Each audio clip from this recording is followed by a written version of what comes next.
नमस्कार, सुस्वागतम, वेलकम। मैं निधि शिमाली आपके अपने इस YouTube चैनल में आप सभी का स्वागत करती हूँ।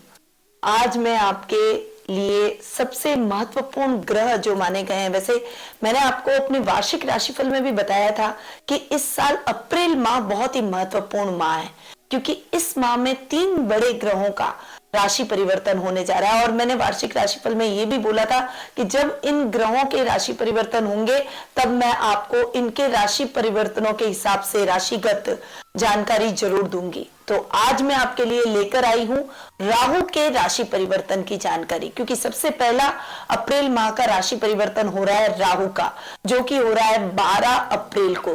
12 अप्रैल को सुबह 10:36 पर राहु वृषभ राशि से मेष राशि में कृतिका नक्षत्र में प्रवेश करेंगे और 18 माह तक ये मेष राशि में विराजमान रहेंगे, यानी 30 अक्टूबर 2023 तक राहु मेष राशि में ही विराजमान रहने वाले हैं।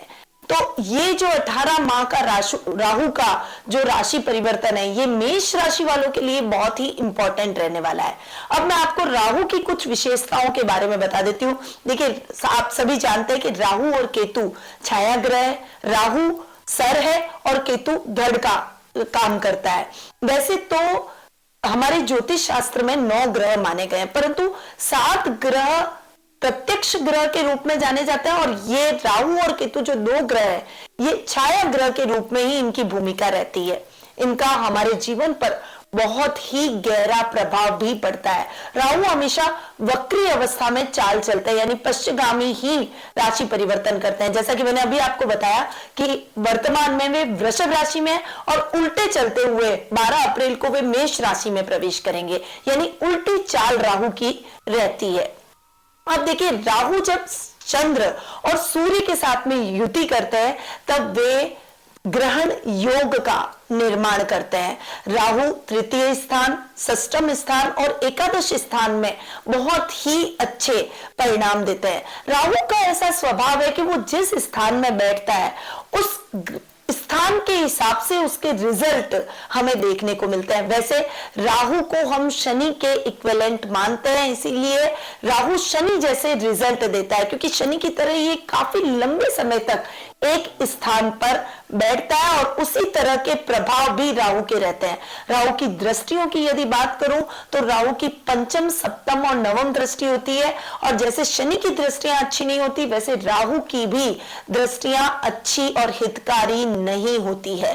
कुछ आचार्यों का मत है कि राहु स्वराशि के कन्या राशि में होते हैं, उच्च के वे मिथुन राशि में होते हैं और नीच की राशि उनकी धनु होती है। परंतु कुछ अन्य आचार्यों के मत के अनुसार वे वृषभ राशि में उच्च के होते हैं और वृश्चिक राशि में वे नीच के माने जाते हैं।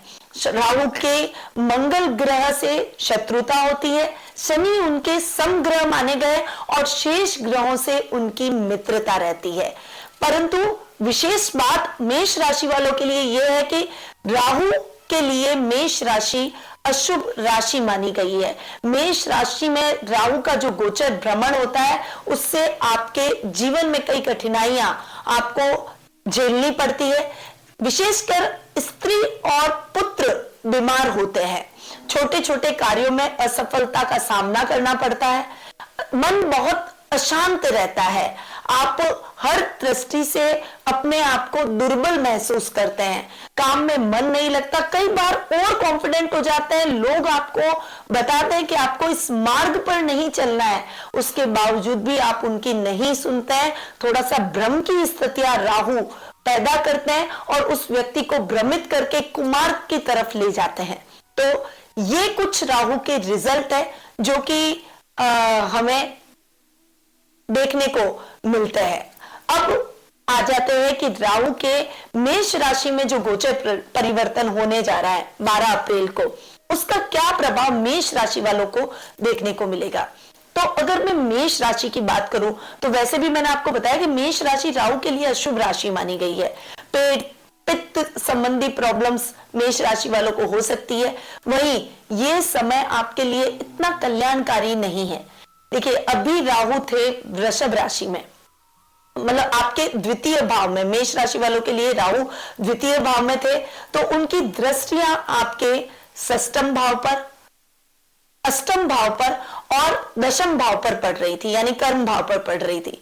तो ये तीनों स्थान डिस्टर्ब थे, यानी शत्रुओं से परेशान थे आप, स्वास्थ्य संबंधी समस्याओं से घिरे हुए थे, वहीं यात्राएं बहुत संपन्न हो रही थी, परिवार का सुख आपको प्राप्त नहीं हो पा रहा था, वहीं इस समय भ्रम की स्थितियां, नुकसान की स्थितियां, कर्ज की प्रॉब्लम आपको झेलनी पड़ रही थी, काम में भी बहुत फ्लक्चुएशन, डिसीजन गलत निकल जाना, अधिकारियों से तालमेल नहीं बैठ पाना, ऐसी समस्याएं आपको अपने जीवन में फेस करनी पड़ रही थी।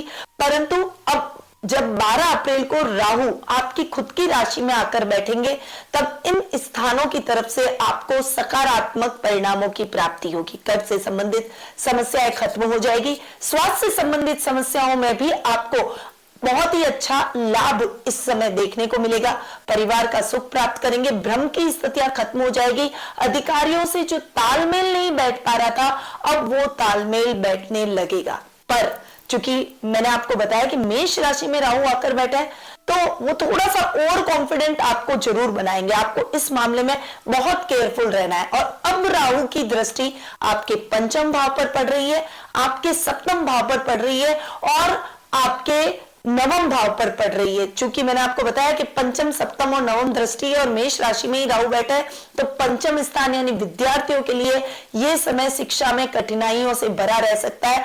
थोड़ा सा अपने पढ़ाई पर आपको ज्यादा कंसंट्रेशन से आगे बढ़ना पड़ेगा। इस समय आप पथभ्रष्ट हो सकते हैं, जो बच्चे हैं उनकी शिक्षा पर आपको विशेष रूप से ध्यान देना है। विशेषकर माता पिता के लिए मैं बात बता रही हूं कि संतान की तरफ से चिंता हो सकती है, नशे की आदत, गलत आदतों का शिकार हो जाना, अल्कोहल की प्रॉब्लम होना, यह समस्या उत्पन्न हो सकती है। वहीं यह समय आपके संतान प्राप्ति में भी बाधाएं उत्पन्न कर सकता है, इसीलिए थोड़ा सा पेरेंट्स को अवेयर होकर रहना है, दाम्पत्य जीवन में थोड़ा संभल कर रहना है। और छात्रों के लिए विशेष रूप से, विद्यार्थी वर्ग के लिए विशेष रूप से यह समय भ्रम की स्थितियां उत्पन्न करेगा, बहुत कंसंट्रेशन से पढ़ाई करें। अब अगर सप्तम दृष्टि की बात करूं तो दाम्पत्य जीवन में भी राहु खलल डालने वाले हैं। मेष राशि वालों के दाम्पत्य जीवन में कई प्रकार की मिसअंडरस्टैंडिंग क्रिएट हो सकती है। इस समय मैं बस आपको यही सलाह दूंगी, अपने क्रोध पर नियंत्रण, वाणी पर संयम रखें और अपने लाइफ पार्टनर को समझने का प्रयास करें। अगर दाम्पत्य जीवन ऑलरेडी बिगड़ा हुआ है और संबंध ऐसे बिगड़ चुके हैं कि आप दोनों एक दूसरे से दूर जा रहे हैं, तो बहुत ज्यादा केयरफुल होने की संभावना है, क्योंकि इस समय अगर आपने अपनी थोड़ा सा विवेक और बुद्धि से इस्तेमाल नहीं दिया तो संबंध विच्छेद हो जाएंगे और आपको अलग होना पड़ सकता है। इसीलिए बहुत संभल कर रहे। लव रिलेशनशिप में पार्टनर से धोखा मिल सकता है, इसीलिए किसी के साथ भी आगे बढ़ने से पहले उसके बारे में पूरा जांचें परखें, उसके बाद उसके साथ अपने जीवन के सपने देखें या फिर अपनी रिलेशनशिप को आगे बढ़ाएं। व्यापारी वर्ग के लिए यह समय व्यापार में बहुत केयरफुल होकर चलने का है, विशेषकर जो साझेदारी में यानी पार्टनरशिप में काम कर रहे हैं उनके लिए यह समय बहुत ही सतर्क होकर चलने का है, क्योंकि पार्टनरशिप खंडित हो सकती है, टूट सकती है, पार्टनर के साथ मिसअंडरस्टैंडिंग क्रिएट हो सकती है। इसलिए इस समय अगर आपका बिजनेस बहुत अच्छा पार्टनरशिप में चल रहा है तो आपको अपने पार्टनर को भी लेकर चलना है। कोई भी डिसीजन ले, अकेले कोई डिसीजन ना ले, उनको लेकर चलें और साथ साथ में इक्वली आगे बढ़े। और अगर आपकी पार्टनरशिप से बिजनेस में फायदा नहीं हो रहा है तो ये पार्टनरशिप ब्रेक करके इंडिविजुअली काम करने में ही फायदा है। नया बिजनेस शुरू करने वालों को मैं यही सलाह दूंगी कि आपको अकेले स्वतंत्र रूप से अपने कार्य करने चाहिए, बिजनेस में आगे बढ़ना चाहिए। अब अगर भाग्य स्थान की बात करूं, क्योंकि राहु की नवम दृष्टि आपके भाग्य स्थान पर पड़ रही है, इसीलिए थोड़ा सा भाग्य में फ्लक्चुएशन हो सकता है। लॉटरी, जुआ, सट्टा, ऐसी किसी भी कार्य में इन्वेस्टमेंट बिल्कुल भी मत कीजिएगा। राहु की दृष्टि की वजह से आपको इन क्षेत्रों में नुकसान ही नुकसान उठाना पड़ सकता है, इसीलिए थोड़ा सा इस मामले में संभल कर रहिए। साथ ही अगर आप शेयर मार्केट में इन्वेस्टमेंट करते हैं, स्टॉक एक्सचेंज में आप काम करते हैं, इन्वेस्टमेंट करने के इंटरेस्टेड रहते हैं, या फिर क्रिप्टो आजकल करेंसी चली है जो, उसमें अगर आपका इन्वेस्टमेंट रहता है तो ऐसे कार्यों में हो सके तो इन्वेस्टमेंट से बचें, क्योंकि ये कार्य आपको नुकसान की स्थितियां अधिक दिलवा सकते हैं। और अगर आप इन्वेस्टमेंट कर रहे हैं तो बहुत सोच समझकर इन्वेस्टमेंट करें। पहले थोड़ा इन्वेस्टमेंट करें, एक साथ बड़ा अमाउंट आपको नहीं डालना चाहिए, उसमें आपको नुकसान हो सकता है। युवक युवतियों के लिए ये समय थोड़ा सा स्ट्रगलिंग बन सकता है। हालांकि नौकरी की संभावनाएं बढ़ेगी, क्योंकि देखिए आपके नवम भाव के स्वामी है गुरु, जो कि चेंज होकर आपके द्वादश भाव में अप्रैल माह में आएंगे और स्वग्रही होकर बैठेंगे। पर चूंकि राहु की नवम भाव पर दृष्टि है, तो अगर आपने सोचा कि भाग्य मेरा साथ दे देगा, मुझे कर्म नहीं करना है, तो ऐसा नहीं होगा कि भाग्य आपका साथ दे दे बैठे बैठे और आपके काम बनने शुरू हो जाए। इसीलिए कर्म जरूर करने, प्रयास जरूर करने। अगर कोई कंफ्यूजन की स्थिति है तो आप अपने घर के बड़ों की सलाह ले सकते हैं, या फिर किसी अनुभवी मित्र से सलाह लेना आपके लिए लाभदायक साबित होगा। वहीं आध्यात्मिक प्रवृत्ति आपकी इस समय बढ़ेगी और धर्म कर्म के कार्यों से भी आप जुड़ेंगे। तो यह है मेष राशि वालों के लिए राहु के परिणाम, जो कि अप्रैल माह में चेंज हो रहा है, तो आपको देखने को मिलेंगे। अब उपायों पर आते हैं कि उपाय हमें क्या करने चाहिए। मैंने वैसे भी बताया कि राहु के लिए मेष राशि अशुभ है, इसलिए मेष राशि वालों को विशेष रूप से सबसे पहले तो राहु के कुछ उपाय आपको बहुत नेसेसरी है, और आप समझ लीजिए कि 18 महीने आपको रेगुलरिटी से ये उपाय करने हैं। पहला उपाय, पक्षियों को आपको दाना जरूर डालना है। बाजरी, मक्का या पक्षियों का जो दाना मिलता है मार्केट में, आप वो ले आए और रेगुलरिटी से पक्षियों के लिए दाने की व्यवस्था करें और साथ में पानी की भी व्यवस्था करें। ये राहु का बहुत अच्छा उपाय है। दूसरा उपाय, आपको काले कुत्ते को तेल से चुपड़ी हुई रोटी खिलानी है। वो आपके घर का पालतू कुत्ता न हो, इस बात का भी ध्यान रखें। वो कुत्ता स्लम डॉग यानी गली का कुत्ता होना चाहिए। जो आवारा कुत्ते होते हैं उनको आपको तेल से चुपड़ी हुई रोटी खिलानी है। राहु के दोष को बुध दूर करते हैं, इसीलिए गणपति जी की पूजा आराधना करें। कोई भी कार्य शुरू करने से पहले गणेश जी का आह्वान जरूर करें, उसके बाद उस कार्य को शुरू करें। वहीं रोज आप गणेश जी, आपके घर में, हर घर में लगभग गणेश जी की मूर्ति होती है, तो आपके घर में अगर मूर्ति नहीं है तो आप मरगज गणेश की मूर्ति लाएं और उसके ऊपर आप दुर्वा चढ़ाएं। ओम गंग गणपते नमः, इस मंत्र का जाप करते हुए दुर्वा चढ़ाएं। गणेश चालीसा का पाठ करें। ऋण हरता गणेश स्तोत्रम का पाठ भी आपके लिए बहुत लाभदायक साबित हो सकता है। तो ये तो उपाय आपको रेगुलरिटी से करने हैं। अब राहु के बीज मंत्र का जाप भी आपको जरूर करना चाहिए, क्योंकि राहु आपके कुंडली में नेगेटिव रिजल्ट दे रहे हैं, मेष राशि वालों के लिए सही नहीं है। इसलिए संध्या काल को सूर्यास्त के बाद में आपको भूरे आसन पर बैठना है। शनि की माला से राहु यंत्र के सामने आपको ओम राह रावे नमः, बस ये छोटा सा बीज मंत्र है राहु का, इसका आपको निरंतर रोजाना जाप जरूर करना है। ये ध्यान रखिएगा कि सूर्यास्त के बाद में आपको ये जाप करना है। तो ये कुछ उपाय हैं जो कि आपको जरूर करने चाहिए। ये आपके जीवन में राहु से संबंधित समस्याओं को दूर करके आपको उन्नति प्रदान करेंगे। इसके साथ ही अगर आप अपनी कुंडली में, क्योंकि देखिए ये जो मैंने आपको कुंडली बताई है ये तो गोचर की कुंडली के आधार पर मैंने जो राहु का राशि परिवर्तन हो रहा है वो बताया।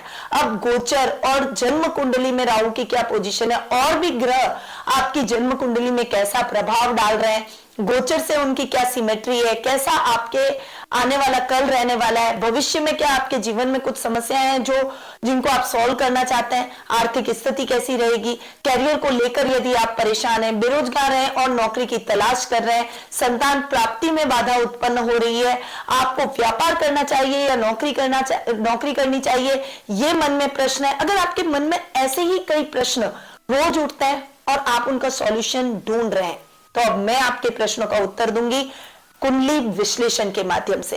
और उसके लिए आपको कहीं आने जाने की आवश्यकता नहीं है, घर बैठे ही टेलीफोनिक अपॉइंटमेंट की सुविधा हमने आपके लिए कर रखी है। तो उठाइए फोन और स्क्रीन पे दिए गए नंबरों पर संपर्क करके अपना अपॉइंटमेंट बुक करवाइए। अब मैं अपनी वाणी को यहीं विराम देती हूँ। स्वस्थ रहिए, व्यस्त रहिए, मस्त रहिए और हमेशा मुस्कुराते रहिए। जय श्री राधे कृष्णा।